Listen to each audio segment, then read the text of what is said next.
Sheri Melander-Smith, and thank all of you for joining me today in the premiere of my new segment titled Living Forward. Over the last few months, I've been joining Mark in mentioning that I'll have a new segment on disability viewpoints, and I am absolutely thrilled as this is my first segment in a series titled Living Forward. The goal of my show is to focus on and to help others live the very best life possible after the onset of a disability.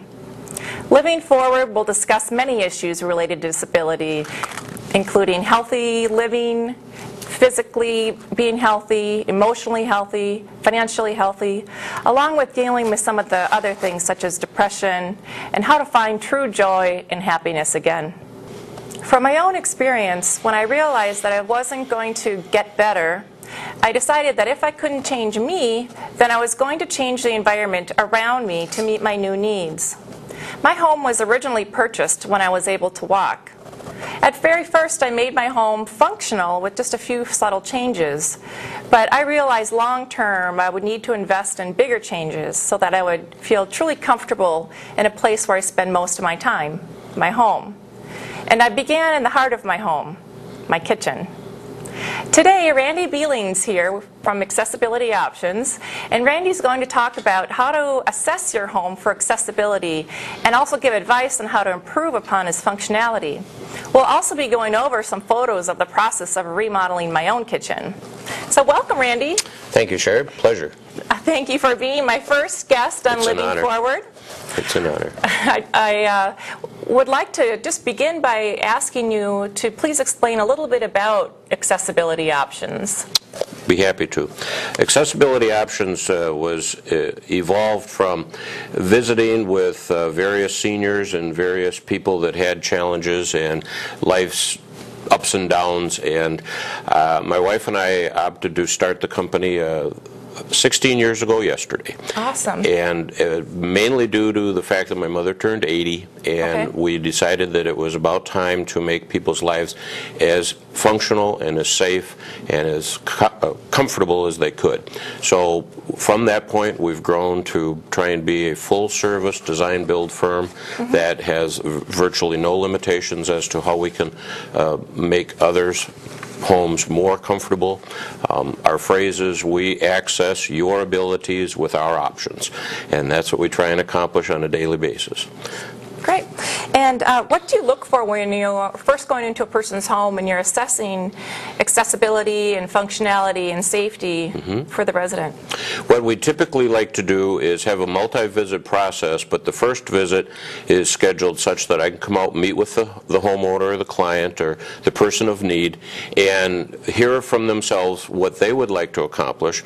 I don't like to come into someone's home and tell them how to live. Obviously, they've experienced their own challenges and ups and downs. That's a very important point. Very often, people with disabilities' voice is unheard. Correct. And people tend to think that they know what's best for that person. But the only person, obviously, who can really know what's best for them is themselves. So exactly. I really enjoy your approach that you. Well, thank you.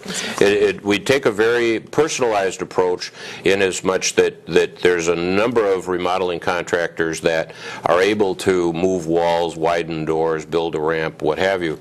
But it's the compassion and the understanding of what the client really needs and what would make their personal life better for them. Absolutely. That's our goal, is to personalize it. So it could be a simple matter of a transfer aid to an extreme makeover.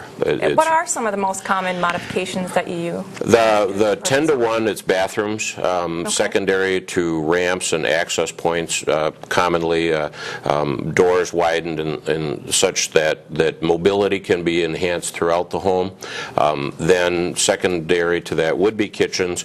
Somewhat they're regulated on overall budgets as to what's available to invest in the property. Typically a kitchen can be utilized, but bathrooms are most critical room in the house, and but if you need to get at in order to provide your independence, you want to be able to feed yourself as well. Well, absolutely. So, well, first you need to get in the house, of course, and that can be a big issue depending on what your situation is living in a rehabilitative hospital. So.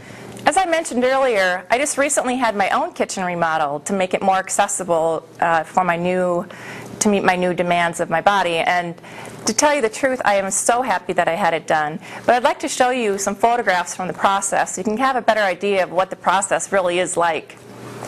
On the first picture here, you'll see me talking with an associate of Randy's, and we're going over the different options. And I remember we had a bunch of tabletops and floor tops and choices with the cabinets and many things to consider and think through. So I would suggest having another person there to really help you kind of go through and think of how you live your life and to process what one would look like versus the other.